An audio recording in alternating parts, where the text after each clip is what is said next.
Sejam bem-vindos ao programa Estudo na Palavra, uma explanação de estudos bíblicos tendo como foco a cruz de Cristo.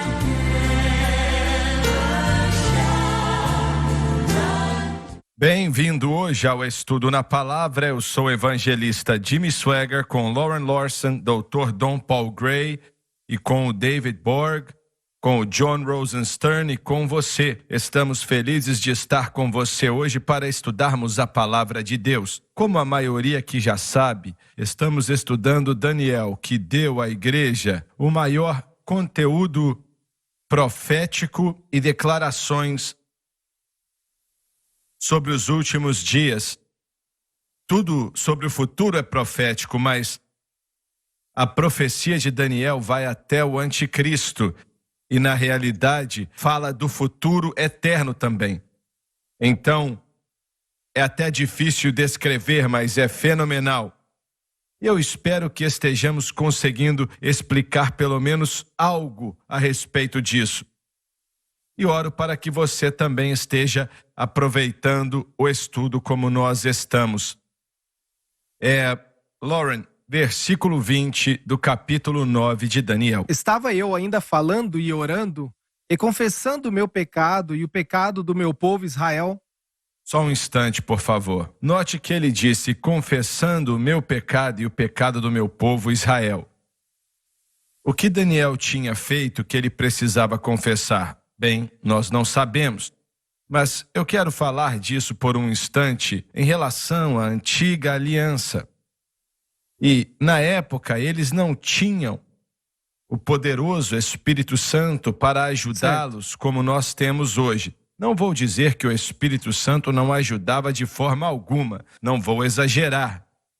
Mas, na antiga aliança, o sangue de touros e bodes não podia remover o pecado. Então, esse problema sempre existia e era muito mais fácil, vamos dizer assim, pelo menos na maneira que eu entendo, pecar na época do que é hoje. O que vocês acham sobre isso que eu falei? Bom, em primeiro lugar, eu penso para esclarecer que o fato de que o pecado ainda não havia sido resolvido na cruz do Calvário... Não podia por causa do sangue de touros e bodes. Certo. O Espírito Santo não poderia habitar no homem. Não poderia ser uma visitação legal. Ele poderia permanecer no templo, mas não poderia habitar no homem. Então a lei que Daniel estava sujeito era concluída somente pelo poder da vontade. Não havia outra fonte de força que poderia vir ao crente. As profecias em capítulo 30, versículo 6, Ezequiel 11, 19 e 20, Ezequiel 36, Jeremias 31, apontavam para um tempo no futuro onde Israel seria restaurado e o Espírito Santo viria na segunda aliança, mas não neste contexto da primeira. Então nós sabemos que debaixo da antiga aliança, o Espírito Santo podia vir e empoderar para o serviço por um período de tempo, mas aí iria embora quando o trabalho acabasse. O sangue de touros e bodes, como Paulo disse aqui, ajudou alguns. Serviu Verdade. como um sacrifício para cobrir o pecado, mas ele não era removido. Quando João disse, eis o Cordeiro de Deus que tira o pecado do mundo, aquilo foi uma declaração chocante. Chocante. Porque está correto. Não era possível até aquele momento. Irmão Swaggart, explique Cobrir, para mim um pouco sim. melhor. Remover, em termos do plano sacrificial no Antigo Testamento, você está dizendo, mais ou menos, esta questão da equivalência, isto funciona e aquilo não funciona. Eu entendo do ponto de vista do Calvário. E entendo do ponto de vista de João, quando ele diz, vejam, é o Cordeiro de Deus. Mas para o judeu daquela época, para o sacerdote judeu, mas será que eles não sentiram, quando eles foram sacrificar animais, que os pecados deles haviam sido totalmente resolvidos naquele dia? Não, a consciência deles... Quando eles saíram de lá, eles entregaram seus cordeiros, os bodes, o que quer que seja. Será que eles saíram de lá com uma consciência limpa? Não, não. a consciência ainda estava atribulada. E acho que Paulo disse isso, ela ainda estava atribulada e eles não tinham o privilégio de terem os pecados perdoados. Todos nós aqui e todo cristão que já viveu, quando fizemos algo errado e perdemos a cabeça ou ficamos irados, dizendo algo que não deveríamos ter falado, ou talvez até algo pior do que isso. Quando, sinceramente, clamamos ao Senhor e pedimos que Ele nos perdoe, confessando os nossos pecados para Ele, todos nós sabemos como é o sentimento de saber que esse problema sumiu, não existe mais. Nós sabemos disso. E no Antigo Testamento, eles não tinham isso. É o meu entendimento, talvez você saiba de outra coisa. Fale um pouco mais sobre uma vez por ano, quando o sumo sacerdote levava o sangue até o propiciatório. Bem, era para ele, para as pessoas e para a nação de Israel. E como eles se sentiam, este é o ponto. Escreva como a nação se sentia, ou como o sumo sacerdote se sentia. Eles ficavam maravilhados porque Deus tinha aceitado, porque senão ele ia ter morrido. E Deus tinha aceitado, mas eles dizem que alguns tinham até uma corda amarrada, caso eles morressem lá dentro. Ninguém foi morto, mas caso eles morressem, iam tirá-los dali, do Santo dos Santos. Mas eu acho que eles não sentiram nada. Será que isso seria diferente, talvez, em suas mentes? Diferente do padrão sacrificial diário? Se fosse um sentimento bom, era um sentimento de que Deus tinha aceito o sacrifício.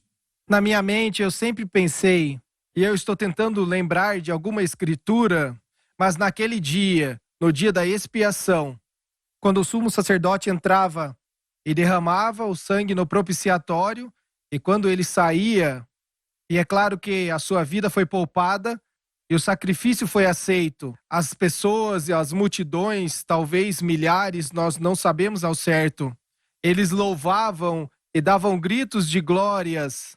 Mas eu acho que eles faziam isso. Mas a vida cotidiana dos negócios, você está dizendo que talvez eles não tivessem esse sentimento neles, no dia a dia, em um nível mais pessoal. Eles sabiam que a nação deles estava em jogo. Se Deus não aceitasse o sacrifício, eles estariam em apuros. E Ele permitiria que os seus inimigos os derrotassem, permitiria que pragas os assolassem, por aí vai. Mas em relação à consciência deles ser purificada, eu acho que não. Nós podemos dizer, irmão Swegert, que eles estavam sendo justificados debaixo da antiga aliança. E nós estamos debaixo da nova. Justificados no sentido de que eles estão olhando adiante no propósito do sacrifício do Antigo Testamento, que apontava para Cristo. Então eles estavam sendo justificados assim como nós estamos. A Bíblia diz que Abraão foi justificado pela fé. E isso foi o quê? 400 anos antes dessa época? Nós temos que voltar um pouquinho mais para trás. A justificação pela fé existia antes mesmo da lei ser aplicável. Então o crente no Antigo Testamento, que era um judeu, ou talvez o judeu convertido, deveria tomar uma decisão onde o Deus de Abraão, Isaque e Jacó era o único Deus verdadeiro, onde eles deveriam colocar a sua fé nele. Eles eram justificados, aí então eles entravam na lei onde o sistema sacrificial existia. Eles não tinham como estar salvos sem isso. Certo. Então a justificação pela fé sempre foi o início do relacionamento. Abraão. Não. Perdão por dizer desta forma. Eu estou voltando até Abel, pois a justificação pela fé foi oferecida para Abel e para outros que entraram no sistema sacrificial. Antes de Abraão não tinha sido explicado, eles não entendiam como entenderiam depois. Sim. Mas isso ainda é... Então, a justificação é uma coisa. E o sistema da lei, para onde os israelitas foram trazidos, eu penso que devemos olhar para o sacrifício anual, para o sacrifício diário e o sacrifício para pecados específicos. Eu penso que trouxe uma sensação de alívio. O dia da expiação trouxe uma sensação de alívio. Mas o que você está falando? E novamente eu cito aqui Hebreus 9:9, onde diz que falando do sacrifício, que é uma alegoria para o tempo presente, em que se oferecem dons e sacrifícios, que, quanto à consciência, não podem aperfeiçoar aquele que faz o serviço. E isso é o que você está dizendo. Mas eu penso que nós sabemos que todo pecado do passado, presente e do futuro foram tratados. E o melhor que eu posso fazer é naquele momento presente, naquele tempo. O problema de Israel era que eles colocaram a lei à frente da justificação. Se eles tivessem deixado a justificação à frente, como deveria ter sido, porque é a coisa mais importante, colocado a lei depois disso, ia ficar melhor para eles. Mas ao invés disso, colocaram a lei à frente, tentaram guardá-la, não conseguiram e, para ser sincero, virou uma grande bagunça. Certo. Então, os benefícios da nova aliança versus o da antiga, que é o que estamos falando aqui, é que eu creio que debaixo da antiga, eu creio, e deveria ter sido assim, pois Davi falou sobre isso quando ele passou pelo seu processo de perdão e restauração e renovação do seu espírito e da sua mente. E outras pessoas do Antigo Testamento eram encorajadas a confessarem os seus pecados, pedir a Deus por perdão, e se fosse apropriado aplicar dentro do sistema sacrificial, mas mesmo dentro desse sistema, eles não eram permitidos a entrar na presença de Deus depois de fazer isso. Então, mais uma vez, esta é uma evidência de que em Cristo foi feito o perfeito sacrifício que trouxe melhores benefícios. Paulo escreveu, e eu não lembro aonde, quando ele falou que a consciência não estava limpa. Você disse que em seus estudos, alguns rabinos, eles... Certo. Os textos recentes, no que diz respeito aos rabinos nos tempos de Cristo, e até mesmo antes disso, é que nos tempos de Paulo e de Cristo, a maioria dos rabinos ensinavam a justificação pela fé anteriormente à lei. Mas este é um novo conceito que estamos vendo sendo escritos agora, e o John sabe melhor que eu. Nos textos de Halel e Shammar, eles eram os dois sábios conhecidos daquela época. Eles falaram sobre as ideias que chamamos de justificação pela fé. No que tange a Israel crer em Deus, era sobre crer em Deus. Nós podemos trazer algumas evidências para isto naquilo que chamamos de os 9, o capítulo 9 de Esdras, o capítulo 9 de Neemias e o capítulo 9 de Daniel que estamos lendo. Estes são 3 indivíduos que oraram diante de Deus em favor deles e também em favor da nação de Israel. Foram tempos onde Deus fez com que eles orassem em favor da nação. Eles oravam pelo Asma, que é a palavra correta em hebraico para iniquidades de Israel. Eles oravam em favor da nação.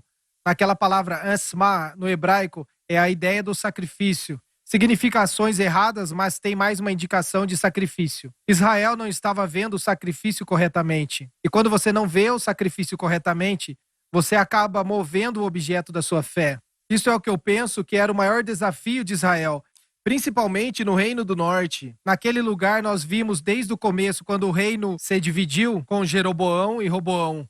No Reino do Norte, com Jeroboão, eles não tinham os sacerdotes corretos, nem os sacrifícios, nem o lugar certo. Em outras palavras, eles não conseguiam oferecer o correto sacrifício a Deus. Eu vejo Israel tentando guardar a lei até a época de Cristo. Eles pensaram que dali viria a salvação. Eu não vejo eles buscando a justificação pela fé. Não quer dizer que nenhum tenha feito isso, mas pelo menos eu não vejo.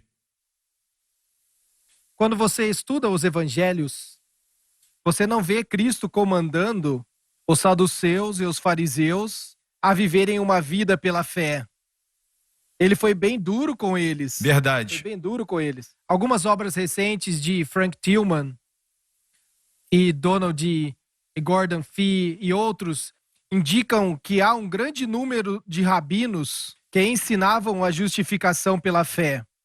E hoje nós sabemos que os rabinos ensinavam. Era diferente do que os estudiosos hoje talvez ensinam às pessoas.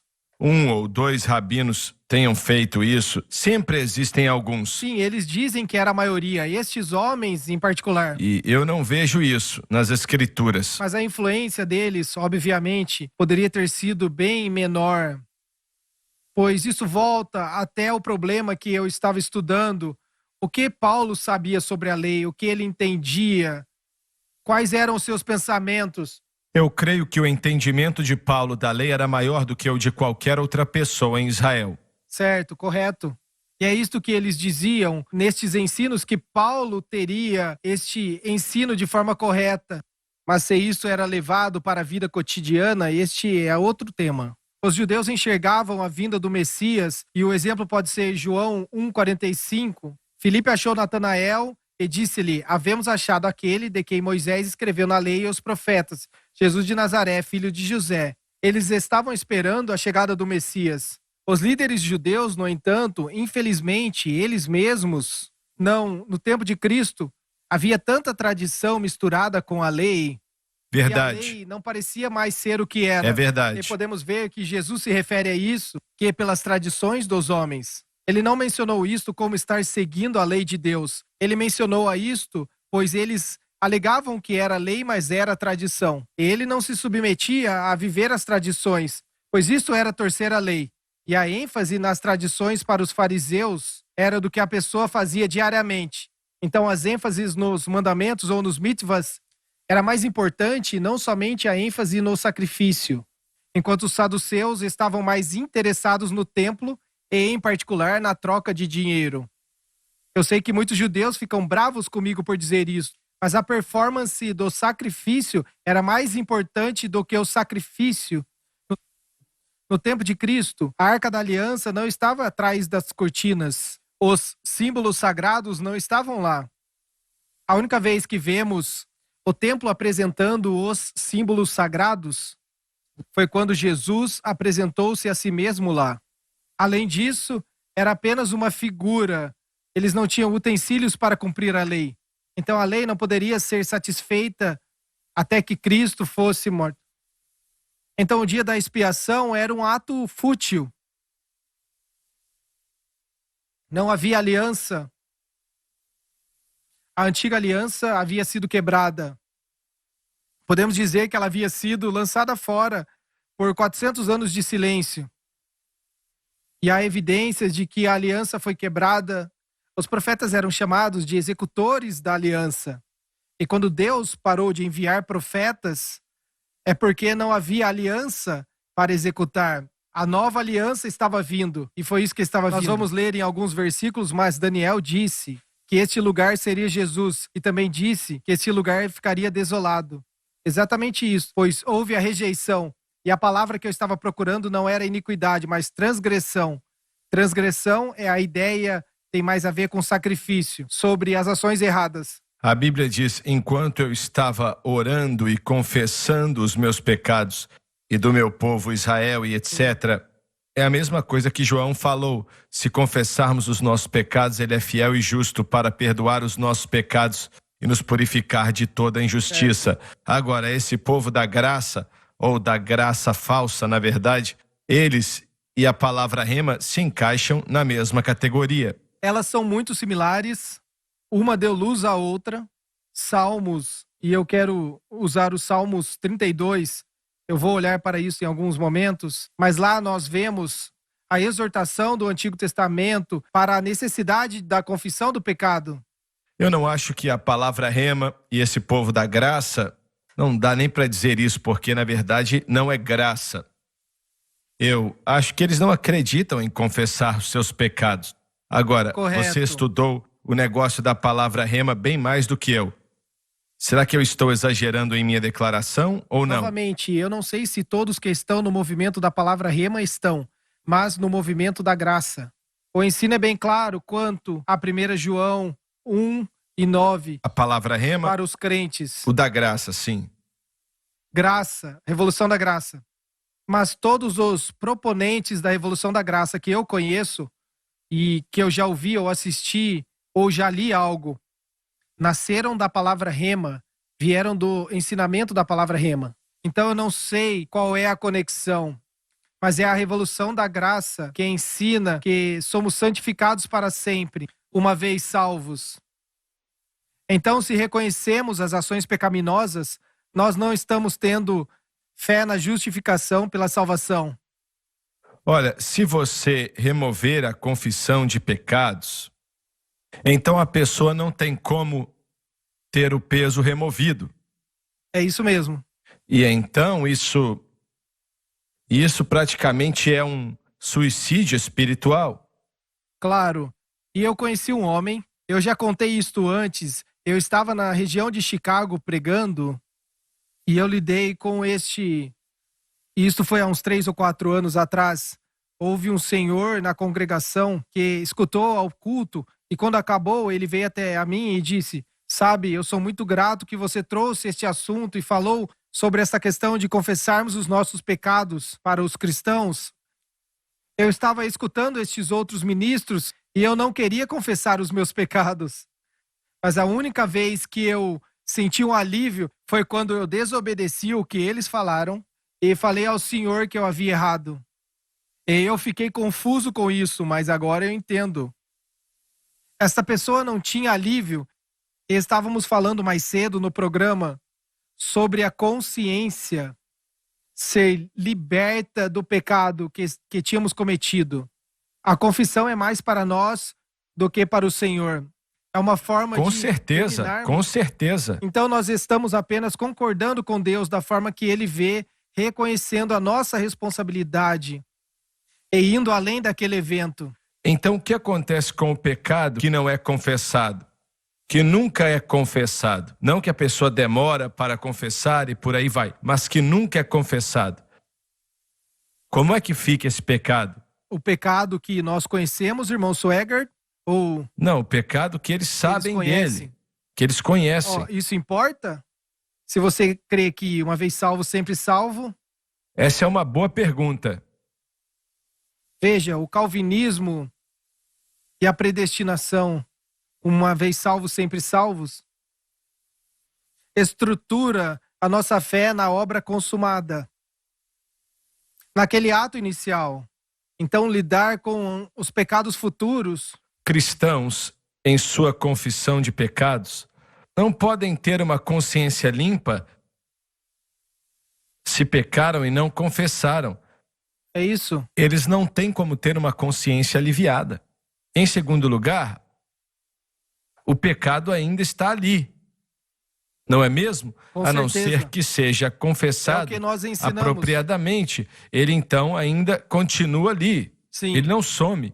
Nós estamos sem tempo, mas 1 João 1:7 precisa ser citado e adicionado à equação. Em 1 João 1:9, estão trabalhando juntos. O sangue de Cristo nos limpou e nos justificou. E nossa fé nisso nos dá esta liberdade. Então nós precisamos falar sobre isso no próximo programa e lidar com isso. É verdade. O nosso tempo acabou. Obrigado por estar conosco. Não perca o próximo programa. Você precisa ouvir o que temos para dizer. Nós te amamos e Deus te abençoe.